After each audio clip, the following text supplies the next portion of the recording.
Hello, everybody. Welcome to another daily dose of gaming news and all that good stuff. And as always, I also publish on Rumble and on Patreon for extra support. Any kind of updates and such I usually go about on Twitter X. Yesterday, I did not manage to get around and make gaming news episode. I was out all day, so I didn't have the opportunity to do anything yesterday. But today, later, we'll have a Jusa episode, and then probably Friday we'll have the third one. As completed gameplay series. Sorry, I did manage to complete already Planet of Lana, so I already put it here on the complete gameplay series, and you got a huge list of gaming series if you are curious to check them out. Um, yeah, let's get going to some news.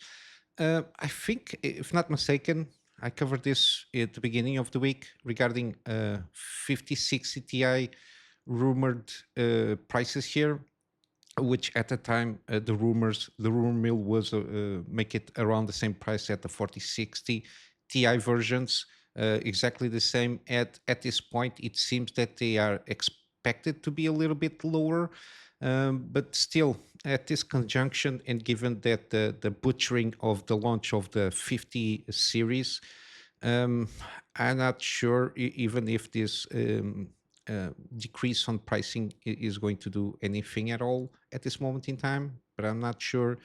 Again, a supposedly entry level GPU as the 4060 and even the 4060 Ti hovering around $500, which is $200 more than the non Ti version. I'm not sure if that price around even at $430, the 16 version gigabyte of VRAM, I'm not sure if it is a good buy at this price point. With I don't know the expected performance of this one, given that even I'm not seeing from the specs there is going to be a huge uplift in terms of performance generation, given that the basically we might have a little bit more memory clock speeds, and the fact that it's GDDR7. I'm not sure, given that the constraints of the memory bus on this kind of GPUs, how well it fares, and the fact that they are putting GDDR7, which is at this moment in time very expensive memory, given that it's 16 gigabytes, just compounds the price hike to a little bit. I think. I'm not sure how well it can be leveraged. This kind of the new GDDR7 memory on the lower end GPU, given that the performance itself it's not meant to be played at 4K. Uh, Again, native wise, with all the trickery of calling the 5070 performance as same as a 4090. Again, those bullcrap marketing ploys there. But yeah, interesting stuff to see. Let's see how it goes. But yeah, hopefully we will see something uh, a little bit more on cheaper end of things. And I think even 8 gigabytes on the lower end is not going to be good. Hopefully, the AMD will introduce at least in their lower end, the 9060, something around about the at least 12 gigabytes of VRAM. So again, when you try to leverage some the technologies there, you can play at least 1080p at smooth frame rates there. Then we got stuff coming around from Nintendo Switch 2. Again, this is an interview regarding an analyst. Again, this analyst, I don't know where they are going to analyze stuff. I think they lose a little bit of the common sense, and they are a little bit disconnected of the consumers to a certain extent. Again, I don't follow Switch 2, but the fact that Switch 2 can have some sort of impact, especially on the gaming prices, given that games on Switch 2 seems to be starting up around $80 or 90 euros in some cases on the European market. It's not a good how do I say it? I don't see it as a good prospect of upcoming games, especially that we've been seeing a lot of news that some industry and even gaming journalists want that GTA 6 should be or wanted to be $100. I don't know why. Again, I know why, because they want to make more money. But again, I'm not sure if people understand expendable incomes and how they work, and the fact that now we have this tariff stuff going on between USA and all the countries in the world to a certain extent. But yeah, this is I only see red stuff here. The things that are not that good. Again, there is the excuse a little bit of this tariff stuff regarding the pricing. Again, this kind of excuses, it seems that they are trying to portray. Again, that's my thought. That again, I don't think a company will launch a new console and prepare prices 1 week before. Uh, they make it seem that they were not prepared when they put the price. That is something that they remember out of nowhere. Um, but yeah, these kind of things, especially from Nintendo, it seems that they were prepared to increase the price as it is. They increased the prices of everything overall. $450 again. I don't know how much the Switch was when it launched, but it seems a little bit too much for what it is or what the console tries to be. And the fact that they again, what they weren't expected is the tariffs being announced. That's why they delayed a little bit the launch there. But the price itself, the initial price point, was not taking in account the tariffs. But it is something that they were prepared to launch at its price point. But yeah, you cannot excuse basically the tariffs of them putting out this initial price point that they made. But yeah, plus the fact that again, there are some features, it seems, from the Switch 2 that are behind a paywall, like the chat feature or something like that, which is unconceivable. There is some stuff regarding the upgrades in terms of the games themselves, like games from Switch 1 to that supposedly you can upgrade with the $10 stuff to be played on Switch 2, but they are basically ports. And it's going to be just a few selected games, so it's not something across the board from the Nintendo Switch platform there. But yeah, I don't think this analysis here is that good. Again, you got to focus here on Nintendo probably hoping to sell a lot of their proprietary memory cards, which is misleading because the bigger games that need more space in terms of hardware, physical space, they are not being sold physically. They get basically just like the amiibo stuff. It's you buy the card, but it's a code basically. It's not the game itself.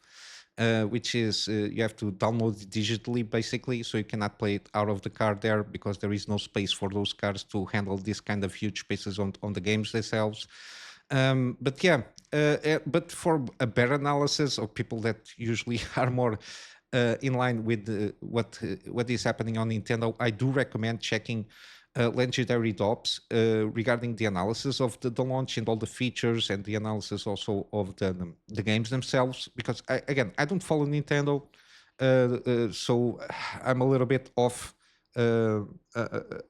of those things regarding Nintendo, and I think Legendary Drops does tackle a lot of interesting stuff there, and he also compares how it can influence or excuse the industry of doing certain things, mainly regarding prices on the games there. But yeah, I do recommend checking his video. I will leave the link of the video in the description below regarding this one.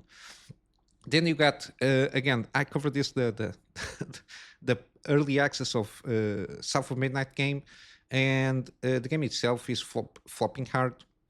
Again, this is a SPI project basically in terms of consultancy, but yeah, not much in terms of gamers interested in playing this game, the updated numbers is a peak of 1,400 players only. Again, the fact that this game is on Xbox Game Pass doesn't usually justify the excuse of not being so good in terms of numbers on Steam. Steam is still, in terms of as it says here on the article, one of the most reliable barometers of public interest. If people are really interested, they will buy the game. And the fact that it is, especially on Xbox Game Pass, and it's this low in terms of numbers, again, I don't think it's that good because the game basically has to sell. Yeah, even people are complaining a lot of the fact that the gameplay itself is it's kind of boring. Um, and we got also the tackle here of the community managers or the studio community manager, the Pikachu Lita. Again, the fact that it basically it's from this person a long speech about the importance of inclusion and representation in gaming instead of making a good game. The feedback from players seems to be that even they say that looks kind of cool. No DEI rot in the game so far. The main problem is gameplay. It's so boring. After 1 hour and a half, I ask myself, do you want to continue? The answer is no. It seems to be a very normal sentiment on persons that bought the game to play it. But yeah, it doesn't look that good. And again, it's another one. And I also covered previously regarding supposedly Sony or PlayStation just cut ties with the company in terms of consultancy, and I think it even canceled some projects there. And continue with flops. Again, it completely passed me through. I didn't even know that The Last of Us Part Two was out on Steam, and yeah, it's not looking good. Again, this comes in line with the launch, trying to compare the launch with The Last of Us Part One. It's got a launch, worse launch. The same thing can be said comparatively with God of War Ragnarok, which by itself was increasing quality of games with the first one, and the same. It performed a little bit better than Spider-Man Two. Which by itself is not a good comparison because this game is it seemed to be a decrease in terms of quality overall from the first one. But yeah, it's not looking good. 30K players again, even though it was launched The Last of Us Part 2 at least a couple of years. But usually it's what PlayStation does. It keeps their big games in their exclusivity on that platform and then launch like at least 2 years after on Steam. And basically can be the same can be said to a certain degree with The Last of Us Part One and the God of War and even Spider-Man IPs. There again, not a good launch, and it's one of those things that, yeah, it's not looking good here.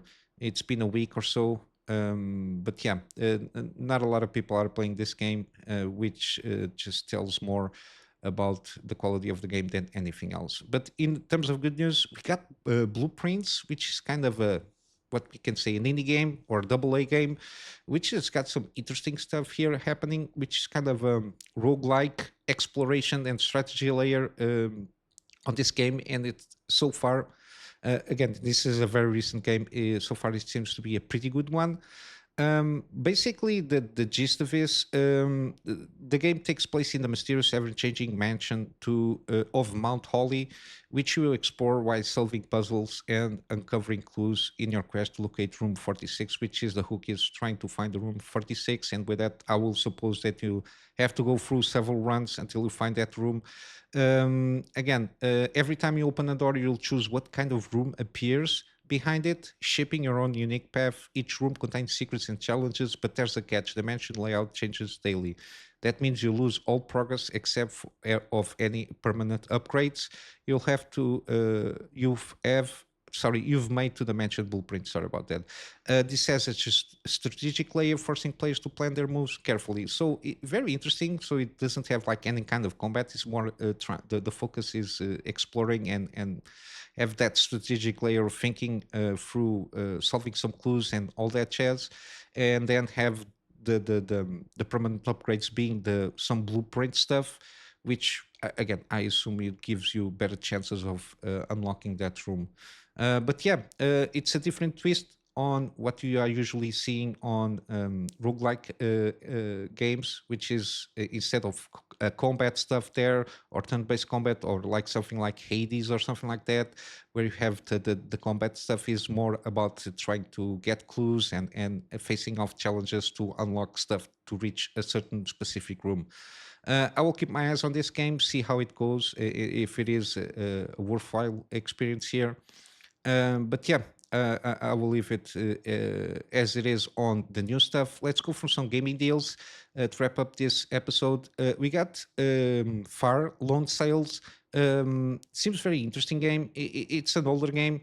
I completely forgot at the time to put it on my Steam wish list. Again, I got a 200 and something, 254 games on my wish list. Sometimes it's a little bit challenging trying to keep up with interesting games and put on that wish list to keep tracks on it. But yeah, 90% off. It's not a very long game, but it seems to be a very good one. And we got a demo here for you to try out. I will probably try to download and play the demo here to see if it's something worth keeping on my wish list, which is something that I need to get some time and do that. Then you got Midnight Suns still on sale, 85% off. Again, a stamp of recommendation from my part. I did a gaming series on this one, managed to claim it for free from Epic Game Store, and you can check out the first couple episodes to have an idea what this game is all about. We got the same thing with Marvel's Guardians of the Galaxy. At this moment, I'm still trying to figure out the best way to record setups, see if I can start soon enough the gaming series on this one. Seems very interesting.